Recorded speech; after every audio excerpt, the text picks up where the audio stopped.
प्यारे बच्चों, बहुत बहुत नमस्कार। आज की क्लास में हम लोग क्लास 7 वाले बच्चों के लिए जो आपका साइंस का बुक चलता है उसका चैप्टर नंबर 6 जीवों में शोषण, इस अध्याय के सभी प्रश्न और उत्तर को देखने वाले हैं। ठीक है ना बुआ? तो चलिए हम लोग क्लास को स्टार्ट करते हैं और एक एक करके सभी क्वेश्चन के आंसर को देखते हुए हम लोग आगे बढ़ेंगे। ठीक है ना? चलिए देखते हैं पहला क्वेश्चन क्या कह रहा है। तो देखिए देखते हैं पहला क्वेश्चन। कुछ बच्चे पूछते सर आपका नाम क्या? तो मेरा नाम है देव सर। ठीक है ना? हम आपको बताते हैं DEV देव सर। ठीक है ना? तो यह मेरा नाम आप लोग याद रखिएगा, देव। ठीक है ना? देव सर बच्चे हमको कहते हैं, आप लोग भी याद रखिएगा। ठीक है? चलिए तो देखते हैं पहला क्वेश्चन आप लोग का यहाँ पे क्या कह रहा है। देखिए, कह रहा है कोई धावक दौड़ समाप्त होने पर सामान्य से अधिक तेजी से गहरी सांस क्यों लेता है? ठीक है ना? तो चलिए देखते हैं इसका उत्तर आप लोग किस प्रकार से लिखिएगा। और हाँ, उससे पहले छोटा सा इन्फॉर्मेशन था। जो भी बच्चे क्लास 7 में पढ़ रहे हैं उनके लिए मेरा आधार बैच चलता है, जिसमें आपको लाइव पढ़ाया जाता है। आप उसको कभी भी साल में जितना बार मन हो उतना बार उसको रिकॉर्डेड फॉर्मेट में देख सकते हैं, डाउट पूछ सकते हैं, PDF नोट्स मिलेगा, सारा क्वेश्चन आंसर का नोट्स आपको मिल जाएगा। ठीक है ना? बुक के अंदर का नोट्स प्लस क्वेश्चन आंसर का भी PDF मिल जाएगा। आप लोग टेस्ट भी दे सकते हैं। अगर कोई चीज़ पूछना है, ठीक है ना, बैच से रिलेटेड, तो आप लोग इस नंबर पर कॉल या मैसेज कर सकते हैं, 62 069 57 681। अगर आप हमें हमारे साथ जुड़ के पढ़ना चाहते हैं तो मेरे एप्लीकेशन को डाउनलोड कीजिए SVM क्लासेस प्ले स्टोर से, और मात्र 599 में आपको 1 साल पढ़ाया जाएगा, वो भी सारा विषय। ठीक है ना? चलिए देखते हैं पहले का आंसर आप लोग किस प्रकार से लिखिएगा। तो देखिए उत्तर कुछ इस प्रकार से आपको लिखना है, लिखिएगा। दौड़ते समय शरीर को अधिक ऊर्जा की आवश्यकता होती है, इसलिए ऑक्सीजन की मांग बढ़ जाती है। अगर हम दौड़ते हैं तो शरीर को अधिक से अधिक ऊर्जा चाहिए। ठीक है ना? और उस समय क्या होता है, ऑक्सीजन का जो खपत होता है वो काफी ज्यादा हो जाता है। ठीक है? इस कमी को पूरा करने तथा अधिक कार्बन डाइऑक्साइड बाहर निकालने के लिए धावक तेज और गहरी सांस लेता है। जब वो रुकता है तो काफी तेज और गहरी सांस लेता है। तो आप इस उत्तर इस प्रकार से लिख सकते हैं। ठीक है ना? चलिए देखते हैं अगला क्वेश्चन आप लोग किस प्रकार से उसका उत्तर लिखिएगा। तो बता देखिए दूसरा क्वेश्चन कर रहा है यहाँ पे, वायवीय तथा, ठीक है ना, वायवीय और अवायवीय श्वसन के बीच समानताएं, यानी कि कौन कौन सा सेम चीज है इसमें और क्या अंतर है उसको बताना। तो जानते हैं आप लोग वायवीय श्वसन है, ये ऑक्सीजन की उपस्थिति में होता है, मतलब इसमें अधिक ऑक्सीजन चाहिए। ये अपन उपस्थिति में होता है, इसमें अधिक ऊर्जा निकलता है, इसमें कम ऊर्जा निकलता है। चलिए देखते हैं आप लोग किस प्रकार से इसको लिखिएगा। तो देखिए क्या क्या अंतर है वो पहले देख लीजिए। लिखिएगा इधर वायवीय शोषण, फिर इधर लिखिएगा अवायवीय शोषण। तो लिखिएगा वायवीय शोषण में ऑक्सीजन की आवश्यकता होती है और इधर ऑक्सीजन की आवश्यकता नहीं होती है। इधर अधिक ऊर्जा प्राप्त होता है, इधर कम ऊर्जा प्राप्त होता है। CO2 जल बनते हैं, इधर लैक्टिक अम्ल एल्कोहल बनता है। ठीक है ना? अवायवीय शोषण में। ठीक है, चलिए इस प्रकार से आप पूरा लिख लीजिएगा। अब समानताएं क्या क्या है वो देख लीजिए। समानताएं में लिखिएगा दोनों में भोजन से ऊर्जा प्राप्त होती है, दोनों कोशिकाओं में होती है। ठीक है ना? दोनों कोशिका में ही होता है और दोनों में भोजन से ही ऊर्जा बनता है। ठीक है? ऊर्जा प्राप्त होता है। तो आप इसको नोट कर सकते हैं। ठीक है ना? यहाँ पे 8 लिखा हुआ, ये 7 है। ठीक है ना? 7 के बैच के बारे में आपको बताएं। ठीक है, 7 के बारे में। चलिए देखते हैं दूसरा क्वेश्चन अब क्या है, सॉरी तीसरा क्वेश्चन। ठीक है ना? देखिए तीसरा क्या कर रहा है। कह रहा है तीन परख नलियां लीजिए, तीन आपको ट्यूब लेना, परख नली। ठीक है ना? इस तरह से समझ गया ना? आगे देखते हैं क्या कर रहा है। प्रत्येक को 3/4 भाग जल से भर लीजिए। इन्हें ABC द्वारा चेंज कीजिए। एक को ABC आपको उसको बना देना, किसी पे A लिखेगा, किसी पे B, किसी पे C। प्रश्नाली A में एक दो का, ठीक है ना, रखिए। प्रश्नाली B में कोई जलीय पादप रखिए तथा प्रश्नाली C में एक घोंघा तथा पादप दोनों रखना है। ठीक है ना? प्रश्नाली A में घोंघा रखना है, B में आपको कौन कोई जलीय पादप, और C में घोंघा पादप दोनों रखना है।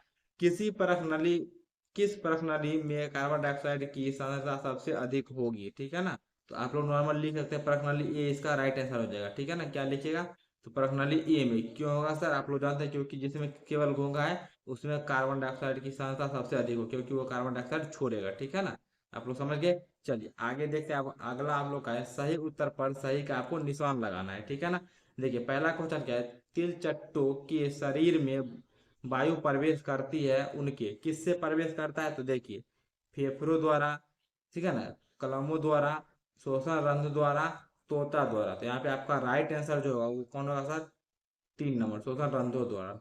रंध्रों द्वारा मतलब छेद जो होता है शरीर पे, उसी के द्वारा जाता है। ठीक है? अगला क्वेश्चन देखिए यहाँ पे क्या कर रहा है। कह रहा है अत्यधिक व्यायाम करते समय हमारी टांगों में जिस पदार्थ के संचयन के कारण ऐंठन होती है वह है। तो किसके कारण होता है? कार्बन डाइऑक्साइड, लैक्टिक अम्ल एल्कोहल जलता, आप लोग बहुत जानते होंगे, जो बच्चे हमसे बैच पढ़ते हैं आपको पता ही होगा, लैक्टिक अम्ल इसका हो जाएगा, ठीक है ना। उसी के कारण दर्द हमको होता है, ठीक है ना, ऐंठन महसूस होता है। अगला क्वेश्चन देखिए, जो बच्चे बैच में जुड़े गए आपको पता है सारा क्वेश्चन आंसर जो है आपको खुद से बना लीजिएगा, काफी बेहतरीन आपको पढ़ाया जाता था, आप लोग जरूर जुड़िएगा, ठीक है ना। चलिए अगला है, किसी सामान्य वयस्क व्यक्ति की विश्राम अवस्था में औसत शोषण दर होता है, कितना होता है? तो आप लोग सारे बच्चे जानते हो 15 से 18 प्रति मिनट होता है, तो कौन सा ऑप्शन है सर? हाँ, तो ऑप्शन नंबर यहाँ पे बी है, 15 से 18 प्रति मिनट। चलिए अगला क्वेश्चन यहाँ पे क्या कर रहा है, उच्च शोषण के समय पसलियां पसलियां किस तरह से काम करती है वो देखिए। तो जानते होंगे आप सारे बच्चे की बाहर की ओर गति करते हैं, तो बाहर की ओर गति कौन है सर? बाहर की ओर गति करते हैं, तो ये पहला में ही दे दिया तो यही मार दीजिए, ठीक है ना, बाहर की ओर गति करती है। चलिए आगे वालों लोग का आप लोग का क्या करा सर, मिलान करने के लिए कह रहा है, ठीक है ना। चलिए तो हम मिला भी लेते हैं इसको।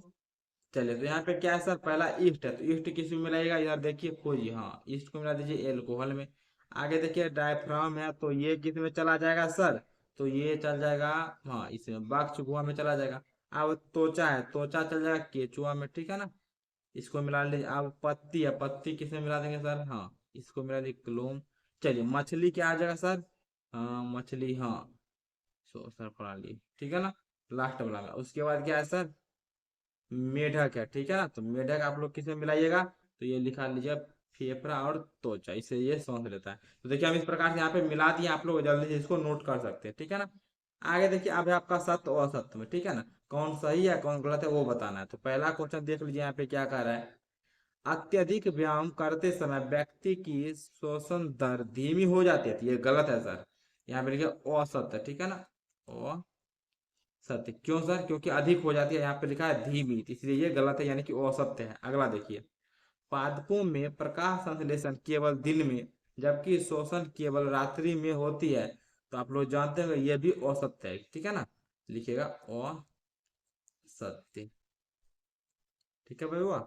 चलिए वो आगे बढ़ जाते हैं हम लोग। देखिए अगला क्वेश्चन यहाँ पे क्या कर रहा है आप लोग के सामने, गोवा नंबर में, मेढक अपनी त्वचा के अतिरिक्त अपने फेफड़ों से भी सांस क्या शोषण करते हैं? बिल्कुल करते हैं भाई, ठीक है, तो ये लिखिएगा सत्य, ठीक है ना, ये बिल्कुल सही बात है, ठीक है। अगला देखिए, अगला है, मछलियों में शोषण के लिए फेफड़े होते हैं, ये असत्य यानी कि गलत है, तो लिख लीजिएगा असत्य, ठीक है ना, असत्य, ठीक है ना, ये मतलब गलत है। अगला देखिए, अंतः शोषण के समय वक्ष गुहा का आयतन बढ़ जाता है, तो ये भी बिल्कुल सही बात है, ठीक है ना, तो लिखिएगा सत्य, सत्य, ठीक है बुआ। आगे देखिए, आगे देखिए 8 नंबर में क्या कर रहा है वो समझिए।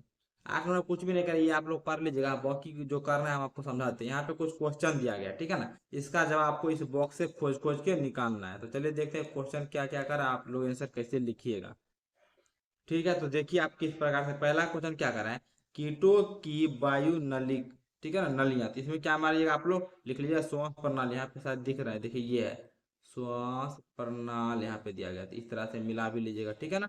चलिए तो हम आंसर बता देंगे, आप लोग खोज खोज के बॉक्स में भर लीजिएगा। आगे देखिए क्या कर रहा है, देखिए कह रहा है वक्ष गुहा को घेरे हुए हड्डियों की संरचना, तो उसको हम लोग क्या कहते हैं, डायफ्राम कहते हैं, ठीक है ना, सॉरी सॉरी, वक्ष को घेरे हड्डी की संरचना को पसलियां कहते हैं, ठीक है ना, तो लिखिएगा पसलियां, ठीक है ना, इस तरह से आप लोग लिख सकते हैं, ठीक है। आगे देखिए, वक्ष गुहा का पेशीय तल, तल वाले को हम लोग कहते हैं डायफ्राम, तो इसमें लिखिएगा डायफ्राम, ठीक है। चलिए आगे देखिए क्या है, पत्ती की सतह पर सूक्ष्म छिद्र, तो आप लोग जानते हैं इसको क्या कहते हैं, रंध्र कहते हैं। तो 4 नंबर का क्या है, इधर लिख देते हैं, ठीक है ना, इधर देख लीजिए आप लोग, रंध्र, जल्दी से इतना नोट कर लीजिए। एक का आंसर हम यहाँ पे दे दिए घेर के, ठीक है ना, श्वास प्रणाली, ठीक है ना। अगला का देखिए पसलियां हो जाएगा, 2 का, 3 का डायफ्राम और 4 का रंध्र, इतना लिख लीजिए जल्दी से वो आप लोग। चलिए इसको हम मिटा दे क्या, चलिए इसको साफ कर देते हैं, चलिए ठीक है ना। आप लोग अगर जो बच्चे नहीं लिखे हैं पीछे करके लिख लीजिएगा, ठीक है। आगे देखिए, आगे क्या आप लोग का, कीट के शरीर के पार्श्व भाग के छोटे छिद्र, तो उसको हम लोग कहते हैं श्वास रंध्र कहते हैं इसको, ठीक है ना, श्वास रंध्र, ठीक है ना। अगला देखिए, मनुष्यों के श्वसन अंग, तो मनुष्य के श्वसन अंग क्या होता है सर? तो आप लोग जानते हैं कि फेफड़ा, फेफड़े फेफड़ा जो भी लिखना चाहते हैं वो लिख सकते हैं। अगला देखिए, वे छिद्र जिनसे हम सांस भीतर लेते, ठीक है ना, अंतः शोषण करते हैं। अंतः शोषण किससे करते हैं सर? नासा छिद्र, यहाँ पे लिख लीजिएगा, क्या लिखेगा?